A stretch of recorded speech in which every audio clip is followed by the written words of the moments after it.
Part of being an experienced dad is that you've messed up and made mistakes and hopefully learned from them. But sometimes we aren't aware of our mistakes. Nobody tells us, or even worse, if somebody does tell us, we're just not listening. It's time to listen. I think it's important that I tell you straight. In this video, we're going over 7 mistakes that dads make. You probably are making at least some of them because at some point, we all do. Hey guys, I'm Jason Kreidman and welcome to another episode of Dad University. Be sure to give this video a thumbs up, subscribe to the channel, and click on that notification bell. Also, it really helps us spread our message when you share these videos. So maybe you know a couple people that might enjoy it, please share it with them. There is no such thing as perfect parenting. And being a dad, it's a lifelong learning experience. And part of that experience is messing up and making mistakes. We're all guilty of it. And while our hearts are often in the right place, the outcomes are often not correct.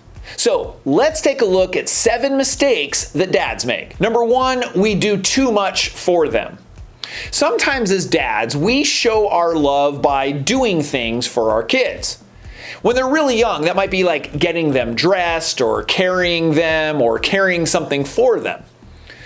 I'll give you an example. At my children's school, I often will see dads carrying the child's backpack. Now, if your child is old enough to have a backpack, they need to be carrying the backpack themselves. While the intention of doing things for your child is good, and it might be out of love, it's not helping your child. As they get older, you might be making their breakfast and lunch every day or cleaning up their mess. But kids need to do things for themselves in order to grow, build self-esteem, and establish a work ethic. As a dad, you want your kids to be self-sufficient, but doing everything for them is not going to get them there. You may not even think they're capable of doing it, but you'd be surprised. Kids are very capable. You just have to give them the opportunity to do it themselves. Even at an early age, kids are often much more capable than we give them credit for. Number 2, we yell too much. Raising your voice does seem to work, at least for a little bit.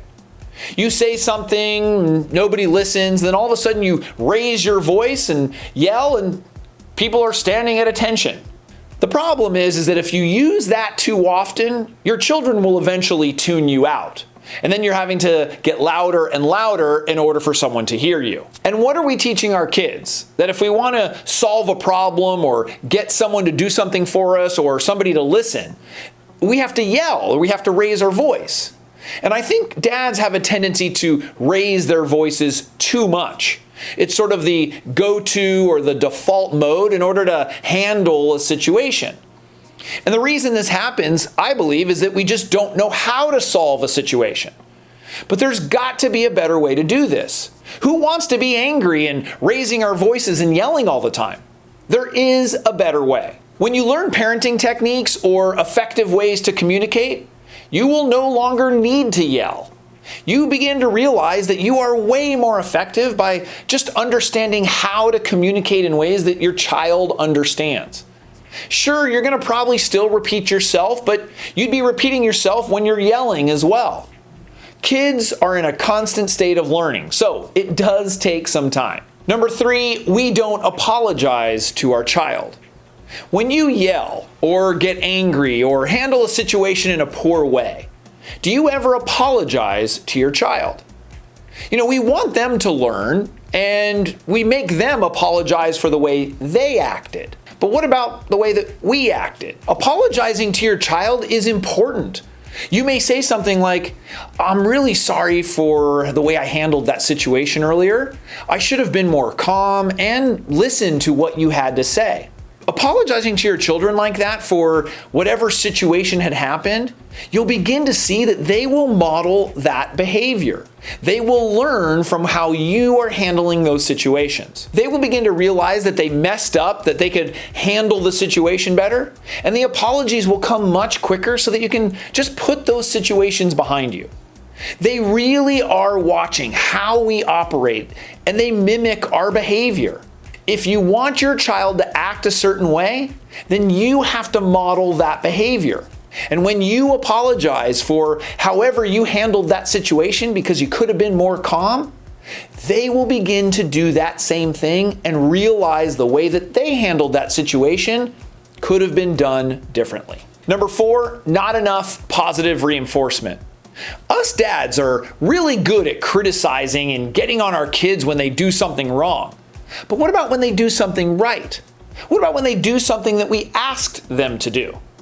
Well, usually if it's something that we expected, we don't really feel the need to comment. Normally, if they picked up their toys, we might say, hey, you picked up your toys, great. I asked you multiple times to pick up your toys. But if you're using positive reinforcement, you might say something like, hey, thank you so much for picking up your toys. I really appreciate that. There's a difference in how you are communicating to them. Normally maybe they were included their sister in how they were playing. You just wouldn't say anything because you expect them to do that.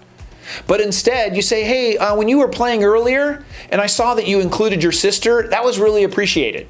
So what you're doing is reinforcing the behavior that you want to see again.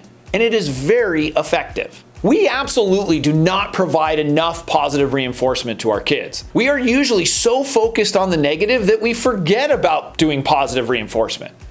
But the truth is that we would be better off forgetting about the negative stuff and just focusing on reinforcing that positive behavior. Number 5, not enough affection. You may not have received very much affection from your dad as a child, but it's not really a good excuse. In fact, there really isn't a good excuse.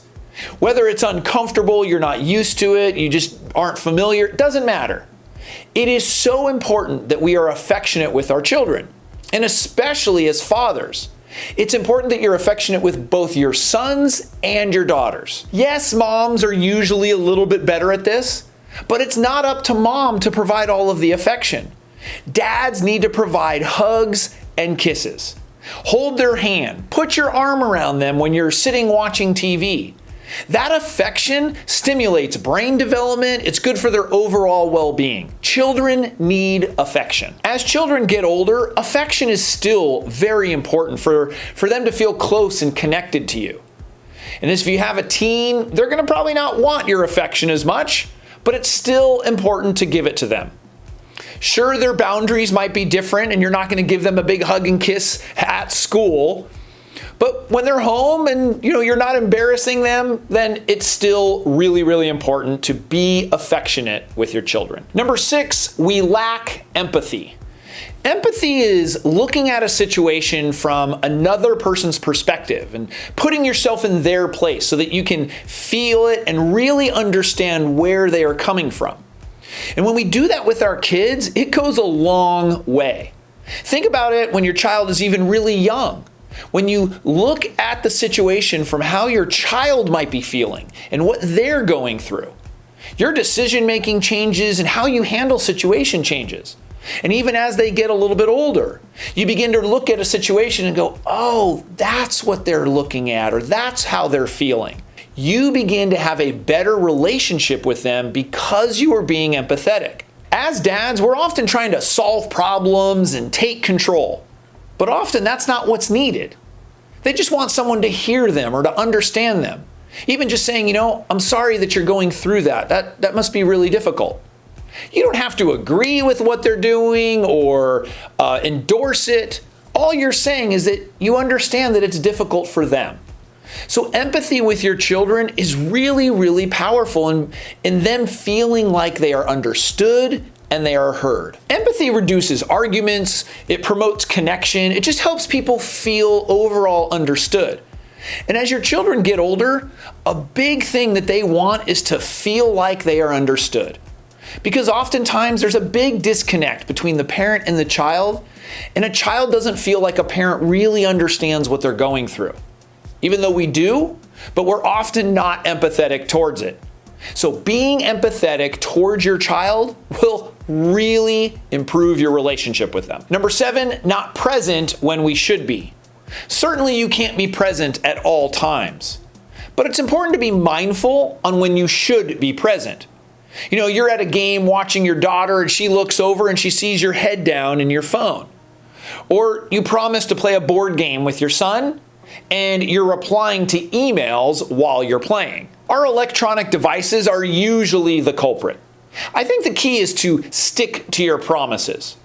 If you promised a game with your child, then you play the game. They can feel your lack of presence the same way that they can feel when you are present. Think about it for yourself and how it feels. If you and your partner had promised to do something together, and then she's on the phone while you're on a date or doing something that you thought you were going to enjoy together. It's not a good feeling when somebody else doesn't seem to be present and you're really wanting them to be. You and your child are better off if you designate less time, but you're totally present, than to have more time and be less present and distracted. Your children really benefit from you being totally present. And that means both physically and mentally. This is another big mistake that dads make. But making mistakes is all part of the process, and we have an opportunity to fix them. Being a dad is such an important role, we have to take it seriously. We also have to be honest with ourselves. We have to be able to look in the mirror, recognize our mistakes, and realize that we can fix them. Because we can. This doesn't mean you're a bad dad. If anything, you're the opposite. You're trying to recognize these things, improve your relationship with your child, and help them grow as individuals. And that's what we want for our children. I would love to hear from you. Have you made any of these mistakes? What might you do next time to avoid these same mistakes? Leave your feedback in the comments section below. If you found this video helpful, you don't want to miss what we have for you in our other videos. Be sure to give this video a thumbs up, subscribe to the channel, and click on that notification bell. Also, if you know a couple people that might enjoy this video, please share it with them. We'll see you next time.